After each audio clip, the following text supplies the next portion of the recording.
all know that Ireland has thin places, that there are times when it's easy to find magic.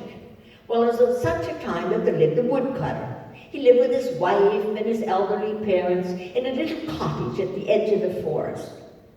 Now, the woodcutter and his wife had been married for a long time, and oh, how they wished for a baby. Oh, to have a child. But the birth cry of a newborn and the pitter-patter of little feet, those were never sounds that were held and heard in that cottage. And then there was his mother. It was her eyes. I'm looking through a fog, son, and the fog is getting thicker. Until one day, like a black cloud that blocked the light of the sun, her eyesight was gone. And now she sits in a rocker, layers of skirts and layers of shawls. Oh, the woodcutter wished his mother could see again, and how he wished that they could have a baby. Now, it was not only that. There was also Old Man Poverty.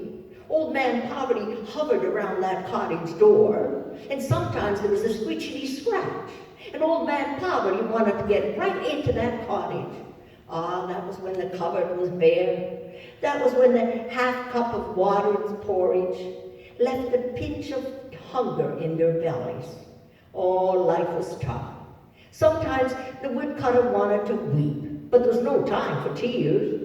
Every morning he went out into the forest, and there he cut the wood and bundled it and took it to the market. Now, it was on a day in the morning, and he was resting his weight on that long handle of the axe, and he just glanced up. Why, there was a hawk. The hawk was hunting. The hawk was almost right above his head. Why, that hawk must have seen something right close by. Well, the woodcutter looked down and he saw a man, a little man, no taller than the length of his hand. Oh, he knew that was a fairy. Oh, he remembered the stories his mother used to tell him about the wee fairy folk. Well, without thinking, he bent down, he picked up a stone to throw it at that hawk. Oh, he didn't want to hurt the bird, but he did want to chase it away. And that hawk with a squawk took off. And the woodcutter looked back down. And the fairy was brushing off the debris from the forest floor. Oh, I thank you, he said. You've saved my life. I will be forever grateful. Why, such a deed deserves a gift, but I have nothing to... I do. I have something to give you. And he dug down deep into his pocket, and he pulled out his hand, and there, dancing and darting on the palm of his hand, was a little ball. This is a wish, he said. And with this, you can wish for one thing your heart desires.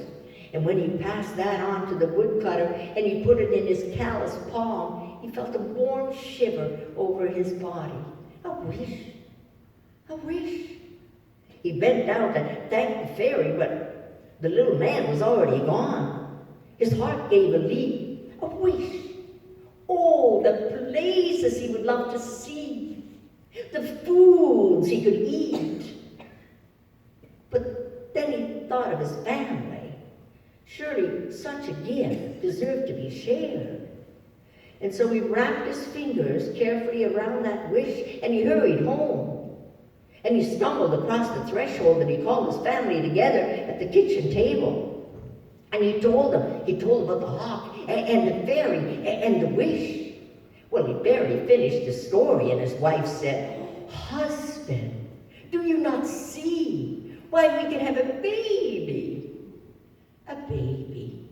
But his mother piped in, "Son, why, it's been years since I have seen the fairy folk, but they remember me. Why, they know how I yearn to see the green of the forest. Oh, to see the gold of the setting sun. Oh, son, use the wish to give your mother back her sight." And then there was a stamp on the floor. It was his father. Son, now use your head. You only have the one wish.